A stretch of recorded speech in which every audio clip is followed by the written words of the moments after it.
बिस्मिल्लाहिर्रहमानिर्रहीम। क्या मीलादुन नबी सल्लल्लाहु अलैहि मनाना बिदअत है?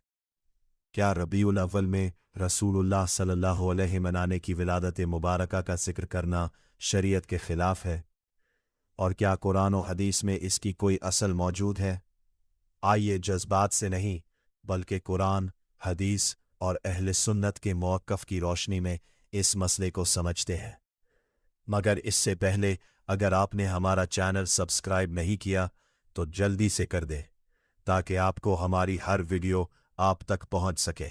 सबसे पहले एक बात समझ लीजिए, मुसलमान के लिए सबसे बड़ी नेमत क्या है? अल्लाह ताला की हिदायत, और उस हिदायत को हम तक पहुंचाने वाले हमारे प्यारे नबी हज़रत मोहम्मद मुस्तफ़ा सल्लल्लाहु अलैहि। अल्लाह ताला कुरान मजीद में फरमाता है, कुल बिफ़द्लिल्लाहि व बिरहमतिही फ़बिज़ालिका फ़लयफ़रहू, यानी अल्लाह के फ़ज़ल और उसकी रहमत पर चाहिए कि लोग खुश हों। अहले सुन्नत के उलमा उस आयत से ये इस्तिदलाल करते हैं कि अल्लाह ताला की नेमत और रहमत पर खुशी मनाना जायज़ है, और नबी करीम सल्लल्लाहु अलैहि तो अल्लाह ताला की बहुत बड़ी रहमत है। कुरान मजीद में अल्लाह ताला फरमाता है, वमा अरसलनाका इल्ला रहमतन लिल आलमीन, यानी हमने आपको तमाम जहानों के लिए रहमत बनाकर भेजा। तो जब नबी करीम सल्लल्लाहु अलैहि वसल्लम की रहमत लिल आलमीन है तो आपकी विलादत बासआदत का जिक्र करना, आपकी विलादत बासआदत की सीरत बयान करना, दुरूद व सलाम पढ़ना और अल्लाह ताला का शुक्र अदा करना अपनी असल के एतबार से कैसे बुरा हो सकता है? अब आइए हदीस की तरफ।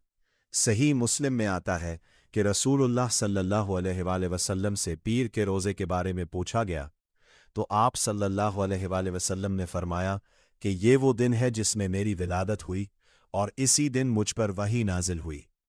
गौर कीजिए, नबी करीम सल्लल्लाहु अलैहि वसल्लम ने अपनी विलादत वाले दिन की निस्बत को खुद बयान फरमाया। अहले सुन्नत के उलमा इस हदीस से ये समझते हैं कि अपनी विलादत मुबारका के दिन अल्लाह ताला का शुक्र अदा करना असलन जायज़ है। अलबत्ता नबी करीम सल्लल्लाहु अलैहि वसल्लम ने उसे सालाना जश्न की मखसूस शक्ल में मुकर्रर नहीं फरमाया। इसीलिए मिलाद की मौजूदा महाफिल के बारे में उलमा ने मुख्तलिफ तफसीलात बयान की है। अब एक एतराज़ आता है, सहाबाए कराम रज़ी अल्लाह अन्हुम ने मिलाद की महफिल इसी तरीके से तो नहीं मनाई, फिर आज क्यों?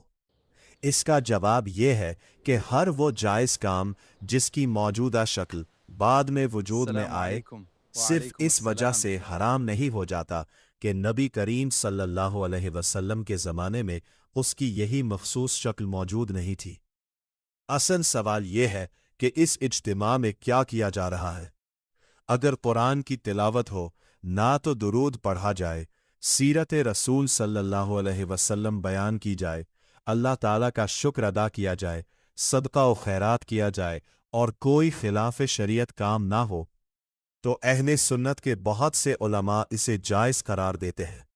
यहाँ एक बात बहुत ज़रूरी है, मिलाद के नाम पर कोई ऐसा काम नहीं होना चाहिए जो शरीयत के खिलाफ हो।